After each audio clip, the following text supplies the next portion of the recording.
The music and the performance and the fashion are one. I don't separate my art from my life. It is one whole thing.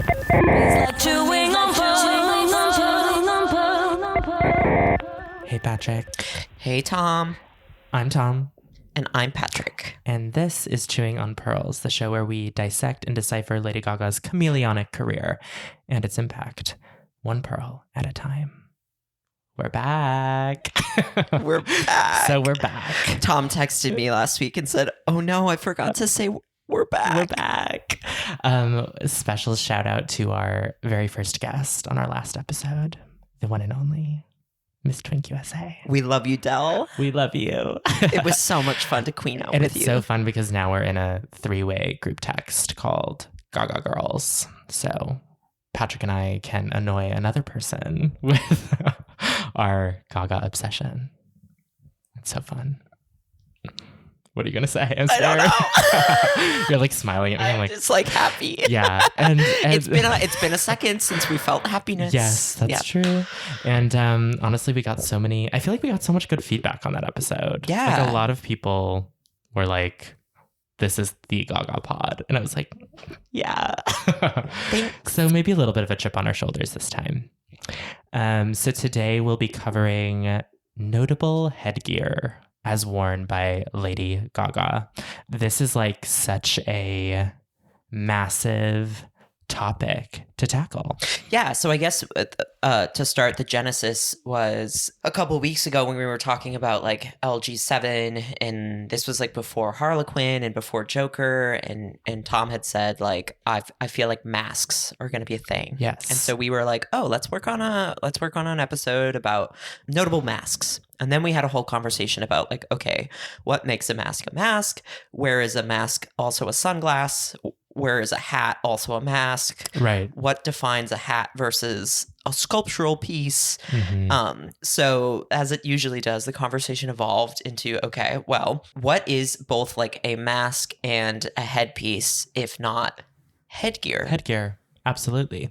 I think that it's so perfectly Gaga too, to like, I don't know, start with an idea and then expand it to this like larger conversation about more than just like a full face covering and talking about partial face coverings and like head coverings or like face coverings where the hair is exposed. Like there's no consistency in the way that she has approached any kind of headwear. So we're just going to like talk about all of it. I guess the one stipulation here is that like if it is a like sunglass or if it is a traditional hat, yes, it is not on this list. Totally. And this list is non-exhaustive. No. And loosely chronological, not talking about every moment. We've condensed down, Mm-hmm. and this is probably going to be a topic that we'll come back to. Absolutely. It was actually very hard to narrow down the looks that we wanted to talk about, but we tried to choose a mix of like iconic, recognizable to the general public looks and then some deep cuts. Yeah, that we feel are like important in the evolution. Yeah. And I think what will be fun is that we'll eventually do like a sunglasses episode that's about those kind of like standard sunglasses. Right. And a hat episode about like true hats, but this is something else. And like Patrick said, we'll revisit it again in the future. So if you are listening to this, though, I would suggest taking a look at our Instagram post for the episode, because we're going to post all of the looks that we're talking about there, so you can have a visual while you listen, because it always helps. Yeah. Okay, so early in her career, Lady Gaga's headgear was most notably bedazzled sunglasses, draped headscarves, bow-shaped hairpieces, even a hairpiece that was like a beret, I think. Yeah. They really played with that. We didn't include those on this list, but stay tuned. Throughout her career, she has played with concealing parts of her face, sometimes her entire face, due to her affection for the avant-garde. We're talking hats, headpieces, eyewear, masks, etc. Sometimes obscuring her visage is less about covering her face, but seems to be more about wearing a headpiece that distracts from it, truly capturing how chameleonic her image was, especially at the peak of her pop music career. These pieces play with the idea of having a recognizable image in the age of digital media and celebrity photography.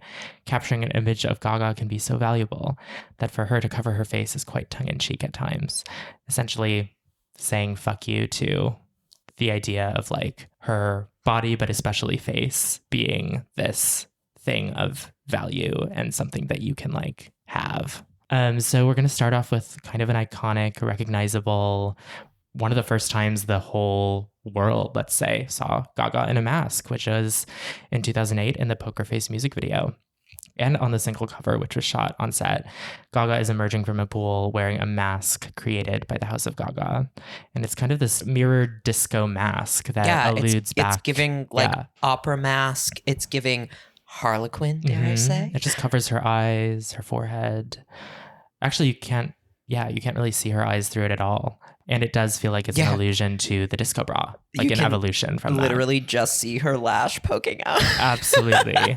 The feathered lash. Yeah, and I love it. This whole look, it's kind of like this like wet look, catsuit vibe with the origami embellishments that she was known for at the time was House of Gaga. Yeah, which I love because a lot of like some of the early like the Hussein Chalayan dresses, like she wasn't wearing them until she was wearing them. Like they were riffing and emulating. Absolutely. It was very like the high-low of it all. And it just like makes sense that as much as this is playing with like some of her iconic motifs in fashion at the time, it's also like they were thinking about like what would look best coming out of a pool. Right. Mirrors, wet look, faux latex. Like, It just, but I do think it's like a notable, like this is kind of the first time we see this silhouette of mask that continues to evolve. Totally. And like morph and change shape. This is very much the Fame, whereas when we get into like the Fame monster and we see the spiked chained masks. It's a little darker. Yeah, but it's that same kind of silhouette. I would love, side note, if during the LG7 era, she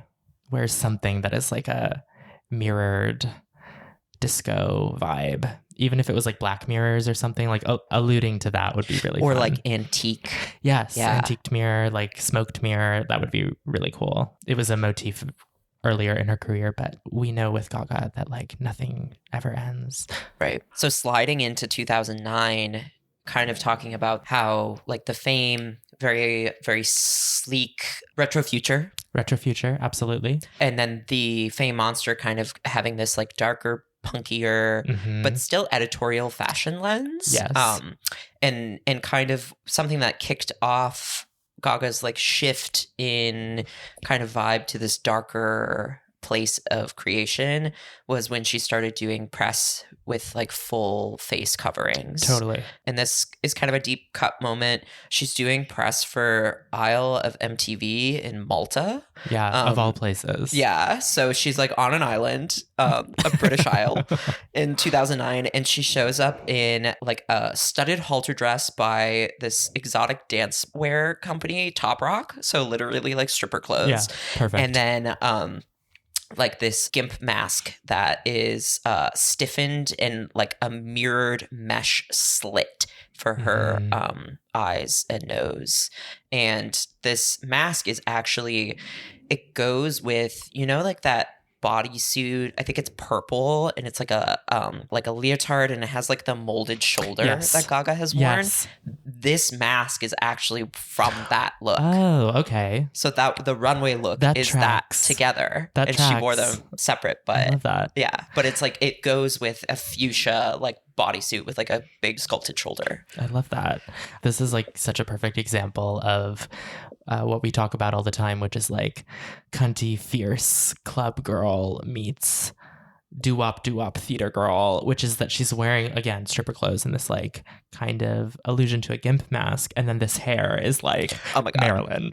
She literally she raided like the backstage of like a high school doing like some Little Shop of Horrors or Hairspray or something. Exactly. It just like there's like a dissonance in it that is fun to me. And of course we know that, you know, she was playing like she needed to be like publicly blonde to be recognized. For sure. At this point. Yeah. At this point, totally. like now she can wear a mask of any type and people are like, that's Gaga. But at this time it was like the hair kind of has to show. Like, a little bit. Yeah.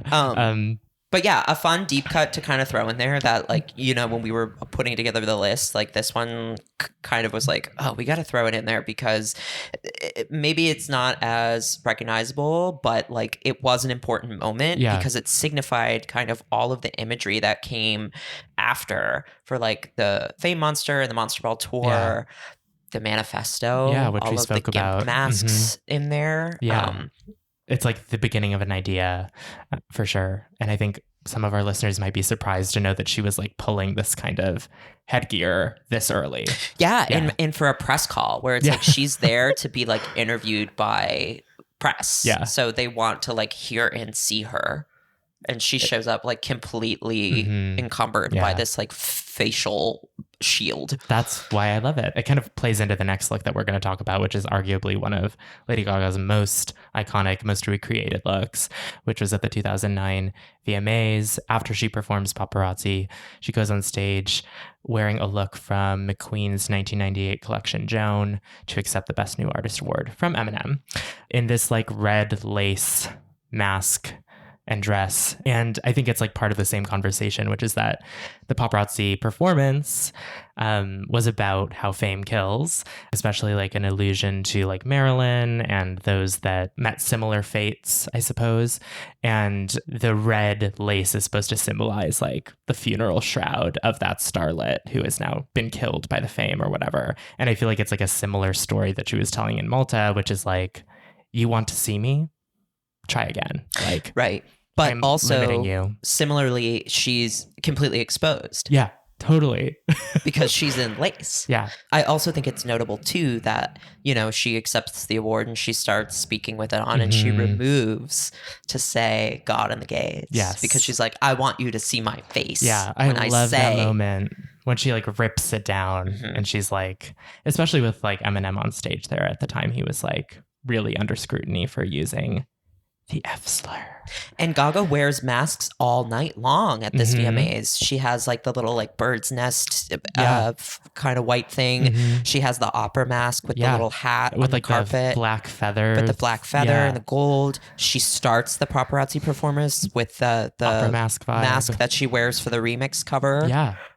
It's like a masky night. It is a masky night, but like a theatrical mask night. And I also think it's like very telling about where she was at this time. Again, this is like right as she's like hitting her stride, if not like the night that she does. The night that she becomes the one to watch. Right. And it's like the first time that she could probably wear masks all night and people are like, that's Lady Gaga. And they can't can't wait to see what she's going to wear. Right. And like, you know, the PAs and the people backstage at the VMAs were like, oh, here comes this girl again. She's changing again. Yeah, she wore 4 or 5 looks that Now night. it is a norm that these girls change. The girls and the gays. Yeah. They change every fucking commercial break. Yeah, exactly. And it's almost like now a serve when you don't. Yeah, honestly.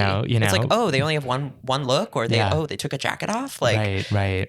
It's such an important look in the history of who Lady Gaga is as like a visual storyteller, I think. And the connection to Lee McQueen and like Bad Romance and that whole period of time where, you know, Gaga and Lee were starting to get to know each other on a deeper level towards the end of Lee's life. Yeah. And that's what's so paradoxical and like profound about it as well, because look at how his life ended. Right. Such a star. Right. And here she's like using his fashions to tell this story of the dangers of fame, essentially. Right. It's and just someone kind that she like admired from afar and like got to know this person like at the bitter end.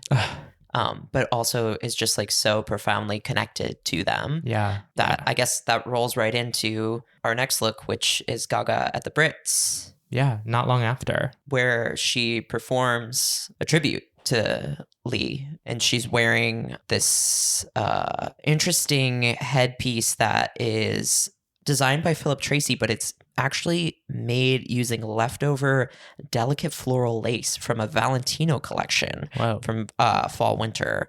Philip Tracy like took the materials from that collection and made this mask with the false eyelash attached, which I love. And it builds into the hair. This is such a graphic look. Maybe the general public doesn't remember this, but I feel like at the time this image was everywhere. Well, there's the iconic interview where the guy's being a dick and he's like, "Can I touch you?" And she's like, "No." That's so funny. It's so funny. This might be one of the first times too that she's really playing with like expanding volume. Yes, volume. Yeah. Especially going up on her head. Like, has she ever worn something this tall off of her head since? I mean, shout out to the hair is by Malcolm Edwards, by the way. I feel like it's important to talk about because it is part of the thing. The thing. Yeah. This is crazy. She removes the dress and is in like a lace bodysuit for the performance, Of course. which is incredible. The performance is incredible. Yeah. It's like her showing up and showing out. It's the greatest emotional. hits. It's Nick Knight's involved. They've got that sculpture of her with the piano.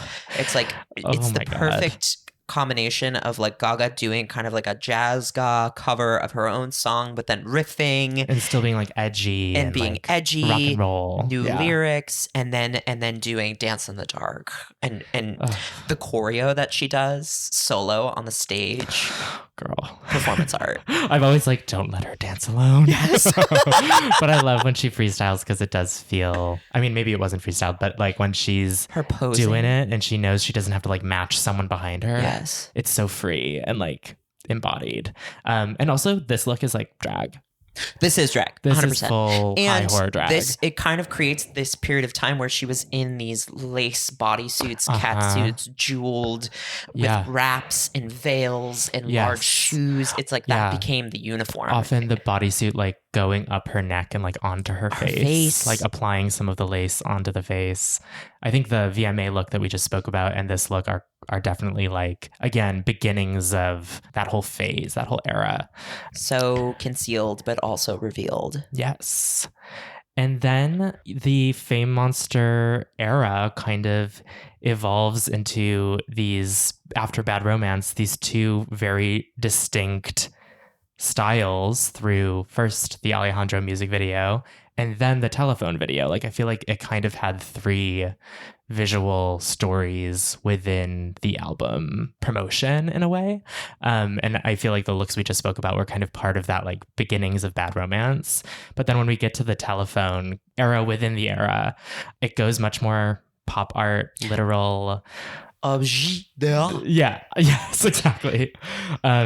We will have to do like a 4-part episode on the telephone music video because it is so loaded. And also I feel like we need to do a whole like Gaga's fashion guard Philip Tracy situation too, because a lot of the moments that we're talking about Philip is involved in, but there are so many hats and headpieces and collaborations there. So many hands in the pot, I guess, at the same time, and or like overlapping stylists and things like that.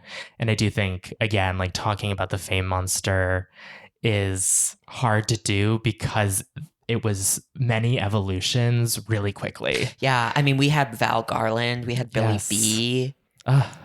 Nicola and Anna, like, and like while she's doing the Monster Ball, like just so much happening at that time. It's like almost hard to keep up. And like when you look at the dates of some of these looks, it's like that was a week apart. Like what were they doing? Breakneck. Right. So we're going to talk about another recognizable, often recreated look from the telephone music video. She wears a pair of sunglasses with smoking cigarettes on them in the jail yard scene in that video, which are constantly recreated for Halloween, like we spoke about in our Halloween episode. The House of Gaga put those together, and they're insane. Yeah. And though at the top of the episode we said, we're not talking about sunglasses, I would argue that these leave sunglasses behind because there is no function anymore. Right. And so much of her face is concealed. You know what I mean? Like there's enough concealed that this is a mask, a piece of headgear. But again, what I love about this, and there's so many headpieces in this little, again, era within an era that are really playing with that literal application of an item, object of art object, as you said. And for this, it's like, so we're going to be in a jail yard. So let's make a headpiece out of cigarettes because people smoke cigarettes out there. Right. We're doing a song called Telephone. Let's make a hat out of a telephone. That kind of expression is like so rooted in how I think the general public understands Gaga. Right. And like a really basic and approachable lesson in camp. Right. I also think you're onto something there too, where it's like we see pop cultural interpretations of Gaga, and when they riff on her and they try to put her in like an original look, it's usually like her dressed as something or her with something on her, like because they pull from these moments, like all of the Muppet shit that she would wear early on, and like these kind of things where it's like, oh, Lady Gaga's dressed as a thing. And a lot of that comes from this. God, I'm going to be brief, but like, I believe in an interview, she once said her least favorite music video was the telephone music video because she felt like there were too many ideas and it was like too pop art. And the product placement and whatever. It's literally a piece of art. So it's a film. Yeah. But I also think, like I said, it is kind of this accessible lesson in camp that I feel like after this moment, some of the other girls at the time start doing this like literal camp stuff, notably Katy Perry, Nicki Minaj. Let me put a shape on my head. Let me dress as the thing I'm talking about. And I think after this, Gaga's like, I don't do that. Like it just kind of like disappears from her visual lexicon for a while. But we should talk about one that we love, of course, which is when also in 2010, Gaga attends an after party for her second sold out show at London's O2 Arena wearing a bedazzled lobster headpiece by the one and only Philip Tracy. This is crazy. It's insane. It's beautiful. So good. It's so good. And this was everywhere, this image, I feel like. I think she wore it on stage at one point, too. But it's like definitely around, Yeah. I'm like, where is it in her house? Well, it's probably in Vegas, right? Oh, right. Yeah, no. It's not even like, let me get my team together because I want to wear a lobster on my head. It's like, no, we're pulling from someone's collection because it's beautiful and we love it. And it's strange and it's dark and twisted. Like, it's not like this is fashion. No, this is not costume. This is not costume. This is fashion. And the way that she, like, what she's wearing too, like the little latex outfit, the little tape pasties, the like piss blonde two-tone hair, and then that little like strange sculptural hand, the little yellow hand. Yes. Like, yeah. This is such a important moment. And again, like her visual and fashion storytelling. And it's also like, she's talked about this before, and it's like clear to see now looking back. Again, we talk about this all the time, that like she was so young here. She's literally building like a defense mechanism. Like you can't get near her because she has a fucking lobster on her face. Like it's like, don't look at me. But she has a fucking look at me, please. Bedazzled lobster on her head. Like, I think that's why so many queer people relate to her. We could get into that. But just this idea of like, I am a star and I want to be a star, but you cannot see me. Like, and then also like showing her naked body through the clothes while she's wearing it. It's just, but like, that's the least absurd thing going on. It's the paradox of visibility and concealment is something we talk about a lot when we talk about Gaga's fashion. And she's such a small person that it's like she creates the stature with like headpiece and shoe. It's like she's extending at both ends of her flesh body. And blood is like between those two things, and it's like not that much. Literally. Like at that point she's like 1/3 fashion, and like 100 pounds, not even.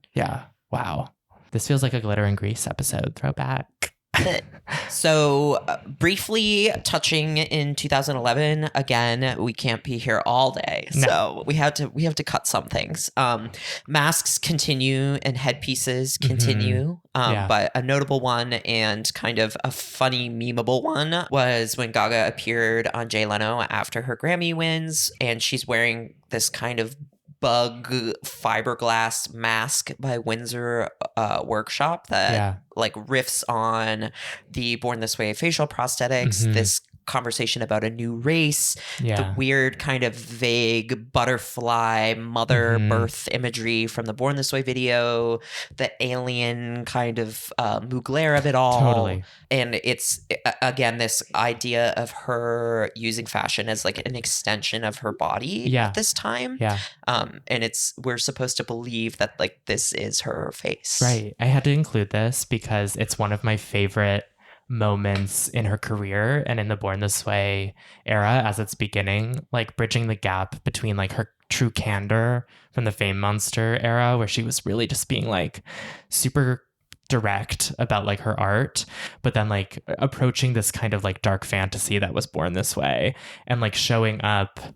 We saw her like photo shoot for this like single or whatever, where she has the prosthetics on, but then seeing her live and in the flesh, moving and talking, Right. wearing the prosthetics on her shoulders, looking like a witch, looking about 40 years older than she is. Right. Next to Sofia Vergara. Yes. And like like playing with Joy Leno.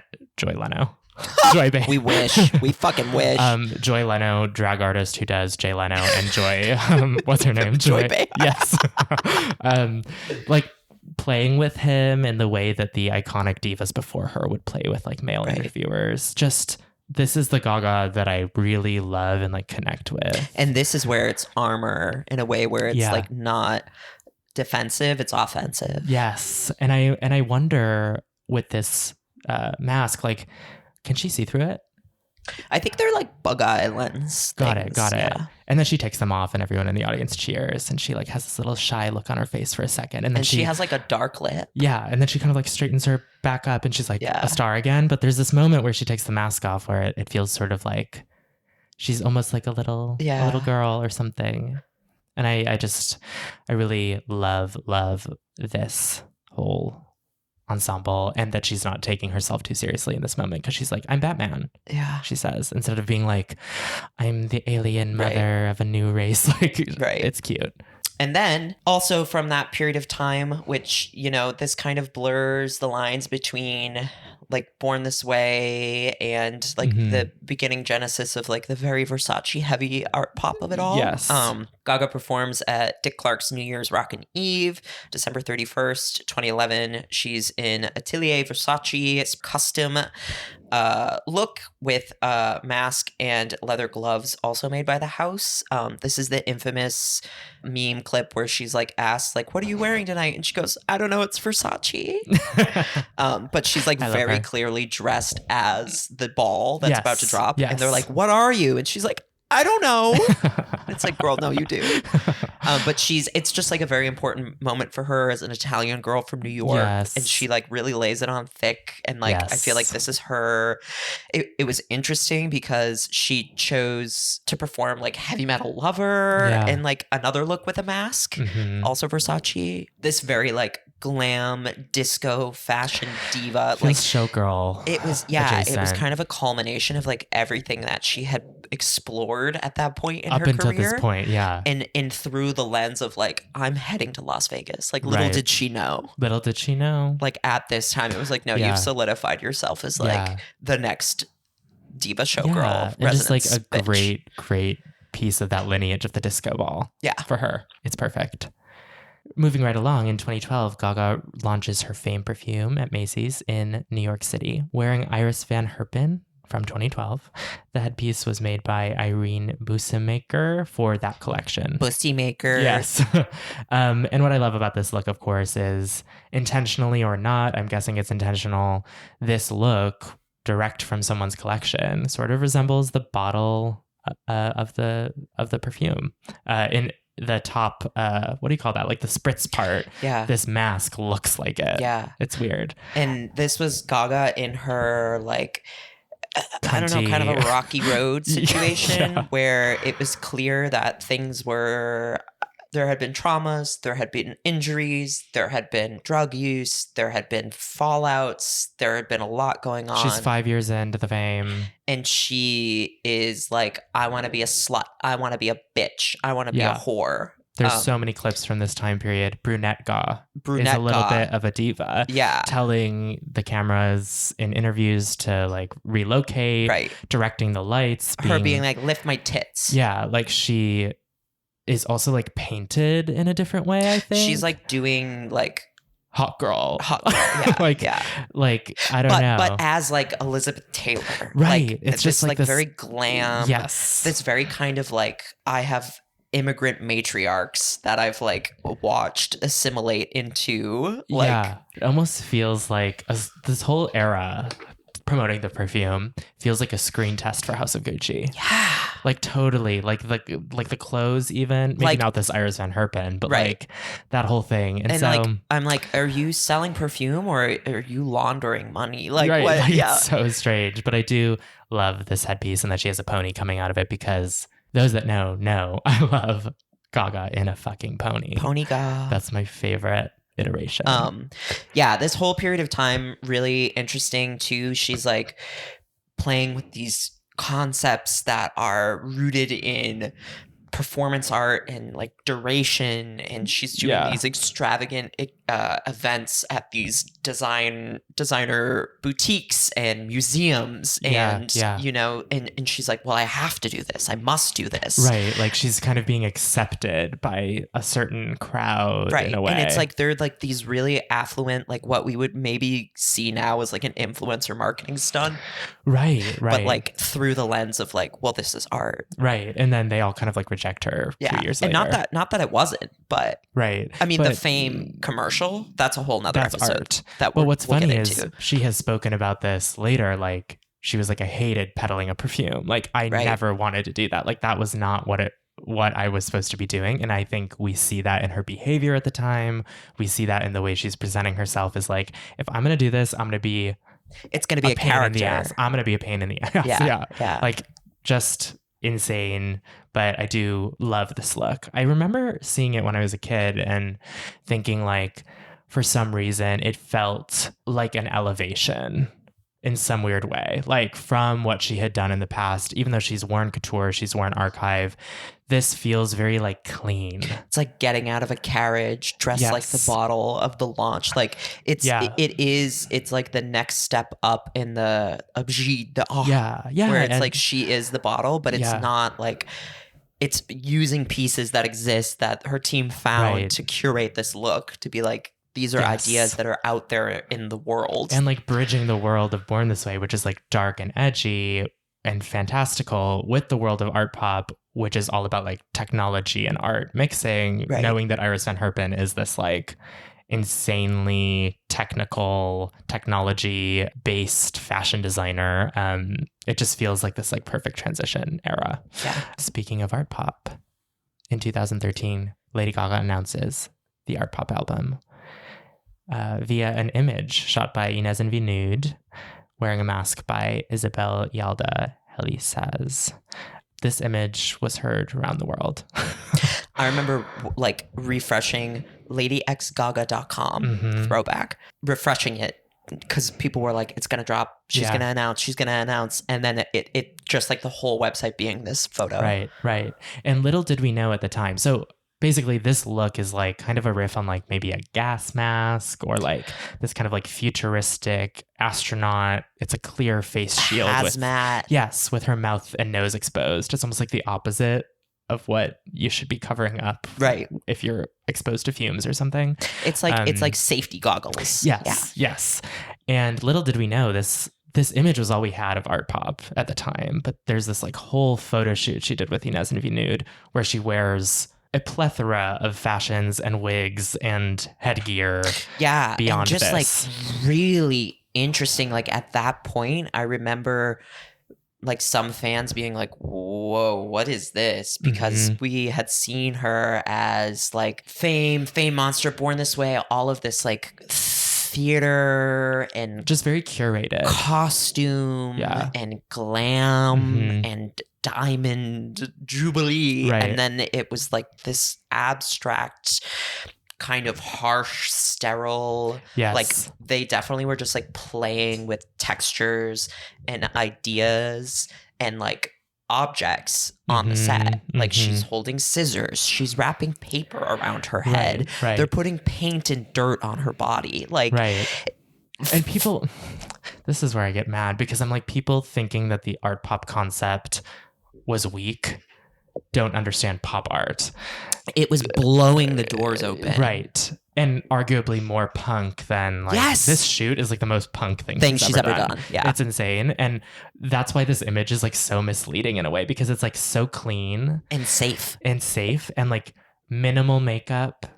And maybe they chose it because during Born This Way, it was like very rich, like very like. Well, I think there was something too about like we just said, minimal, safe. It's her reintroducing herself in the way where it's like, see me through this fucking giant like visor. Have you ever seen me without eyeliner on? Right. Probably not at this point. So I remember with my natural hair. Yes. Right. Tongue in cheek. Her hair here, I love. But it was such a, at the time, departure from again, that kind of like rich and extravagant imagery that Born This Way was. Like Born This Way was so glam and in a way. maximalist. Yes, and maximalist in a way that this image is not. And then the images that were part of this shoot. I mean, to be on set that day, I'm sure they were on set for hours. Yeah. Because she was having emotional things going on, I think. She's literally sobbing in the behind the scenes. Actually, that's something, put a pin in it. We have to do an episode about the art pop film from this shoot because I shot video that day too. Insane. But yeah, love this mask, love this headgear. Okay. Also in art pop land, there are many interesting facial coverings, sculptural gimp mask, everything, all of the above, all of the ideas that she had been playing with both explicitly and kind of implicitly are really on display here. They throw everything fashion-wise at this time period. They like throw everything at the wall. Yes. Whatever she likes, she wears. She wears. Yeah. So Gaga visits Berlin to premiere the art pop album wearing a giant headpiece made of blonde hair pieces with a beak. Charlie Lamindu, I don't know if he built the whole thing. I believe the beak piece is by Charlie Lamindu and the hair is not. Like they paired them. Yeah, which is because I know he does a lot of hair shit too. But so maybe it was. But who knows? I feel like it could be a situation where the house gets up in the gig too. Yeah, I mean, of course, we should say this. We source our fashion credits from La Maison Gaga, and as all good little monsters do. For some reason, the beak was credited as Charlie Lamindu, but the hair was not credited. But perhaps Lamindu did both. We don't know. Yeah, this is an interesting period of time. This is where Gaga's being a little flippant. There was all the shit about fur. She's wearing like furs, both faux and real during this time, and kind of being coy about what is, what isn't. And this is a good example of that, where it's like she's wearing like fox fur on her jacket, but you're staring at her giant fucking cotton ball head. Yeah. Like, and there's like these eye holes cut out, but it's like, I don't think her eyes are even aligned up to that. Right. Like she's blind, girl. Yeah. But I think this is a fun one to throw on there as like maybe one of the more extreme variations of like, okay, how far can we take the concept of a mask? And I asked the question earlier, has she ever gone this high before off of her head? And it's like, I guess she did again. Like this now this is like high and wide. Right. Yeah. And this isn't such an important time period that in terms of fashion, especially, that we'll get into in the future, which is like her European appearances for art pop are some of her most eclectic, wild, and just truly insane appearances ever. Yeah. Like truly Bible. Yeah. Like, yeah. It's so like important. every non sequitur. Right. You think she like trained us in this way during Born This Way to like expect something that was like in the curated lineage of the era, the evolution. And here it's like every day she's showing up so different. Yeah. And maybe there are ideas and themes that continue, but it was like a constant like rigmarole of like visual information. Storytelling. Yeah. Storytelling. Crazy. Yeah. Love Really love that one. Another example of armor that is both defensive and offensive. Absolutely. And if you were a fan of Glitter and Grease, you'll remember that we spoke about this next look on that show. Also in 2013, in London, Gaga's leaving the Langham Hotel in an all-black kind of like petticoat dress look, thigh-high boots, wearing a hat mask hybrid from Philip Treacy's 1996 collection. This was the day that her family's dog died, named Alice. Yeah. I think that the dog lived in 19 years, so a big part of Gaga's life. And I think she tweeted about it and was like, kind of like, rest in peace, Alice. And then like came out in this like funeral fashions with like a very expensive, I believe, McQueen handbag. Yeah. This is one of my favorites of all time, I think. Then there's a long period of time where we don't really see a ton of traditional, in the sense of the Gaga sense. Gaga's tradition. Yeah, so we see a lot more traditional sunglasses, hats, garments, headpieces. A notable pink hat, if you remember. Pink hat, yes, if you know, you know. Some vintage fascinators. Absolutely. jazz of it all. So the ideas are there. She's still wearing things on stage and still playing with these ideas, but a lot of her career at the time was rooted in authenticity and vulnerability as she's trying to make these moves into acting with A Star Is Born. And, you know, she's getting these gigs like the Super Bowl, and it's about her as a person now and less her as walking art or how is she going to show up? What is she going to look like? But then COVID-19, mama. Yeah. Masks are all the rage. Absolutely. And you know, Miss Ga isn't going to let an opportunity to turn it out. At all. So in 2020, Gaga attends the VMAs. They were the pandemic era VMAs, which were so weird. It was like a so bizarre taped thing with no audience. In this kind of weird dystopian, like future Big Brother. Yeah. And like basically her and Dua Lipa were like the only contenders for any awards. They were just like the only people in the room. Right. Like they like, and maybe Lil Nas X, like they were the only people who had like really put out projects, it felt like in terms of like what MTV, the VMAs would like acknowledge. So Gaga turns like 5 looks that night because she knows she's going to win every award. She gets the Tricon Award, which is like this strange thing that's not the Vanguard. Yeah. That's a whole thing. But bizarre. In all of these looks that she does, she wears a mask because the pandemic is ongoing. Mask up. It's a sign of respect. Exactly. And the one that we pulled is one of our favorites, which was when she went on stage to accept the award for Best Collaboration. Shout out Ariana in a pink leather mask by Cecilia Castillo.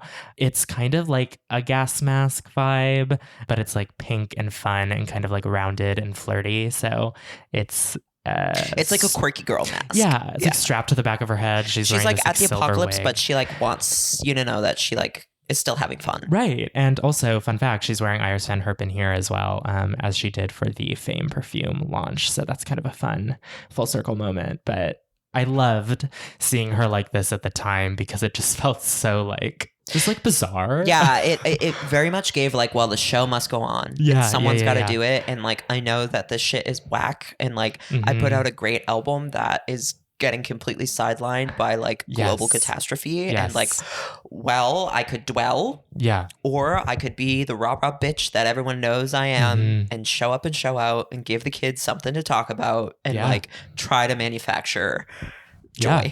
Even the pre-recorded performance of Rain on Me that they did for the VMAs, both Ariana and Gaga are wearing masks. Ariana's wearing like a lame paper mask. And Gaga has like a fucking LED screen on her face. Yes. And she is like belting through that thing for all it's worth. And it, again, this whole, we've talked about it a little bit when we talked about like Chromatica and Stupid Love and like this like high-low hot topic raver girl punk vibe. Like the fashion was like rooted in, okay, well, we're all wearing masks right now. So what can you do with your mask to be cool and unique and show me how you mask? And she tagged fucking Barack Obama and Tony Bennett. And it's just and like Oprah.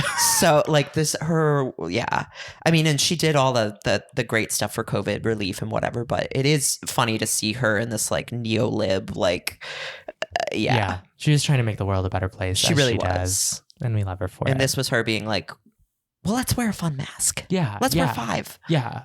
And I'm going to let you talk about the next look because you have it literally tattooed on your damn body. Yes. It is very important to me. And I feel like, again, we've said this a lot about looks that we've talked about this episode as like kind of like a culmination moment.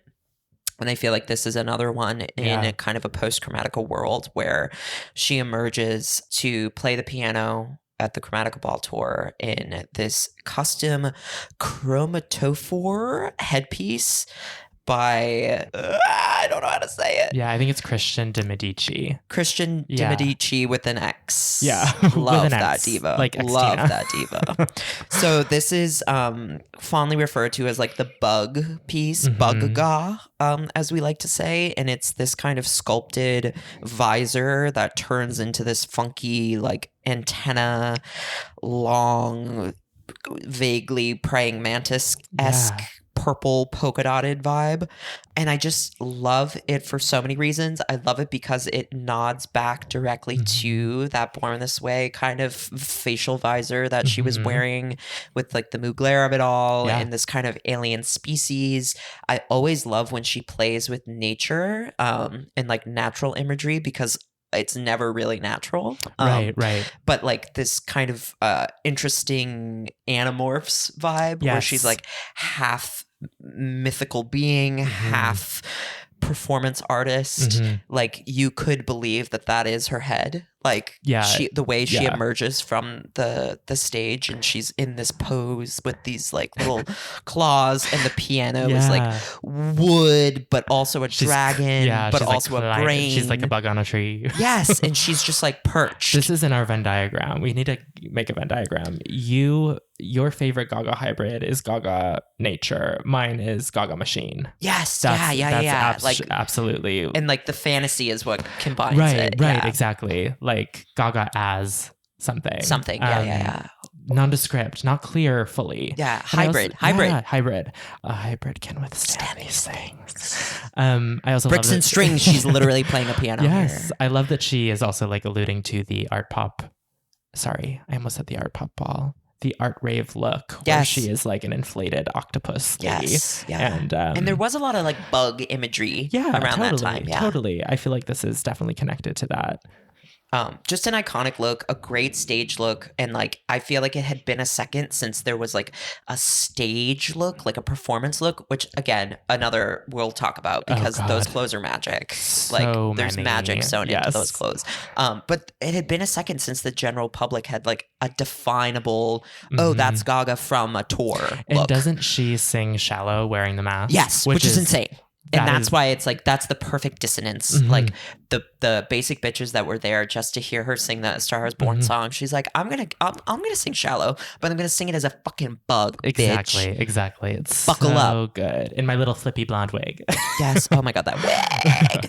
But yeah, very important moment for me. The second that I saw it, I said, I need that on my body forever. Yeah.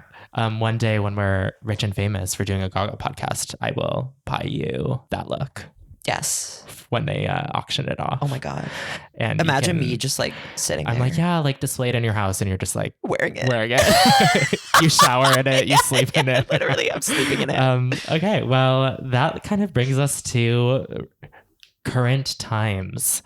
Let's end it on a good, fun, dark note. In the Disease music video just released, we just spoke about it with Del on our last episode, Gaga wears this custom GIMP style patchwork leather mask with coin purse openings by her styling team for the video. Hard style.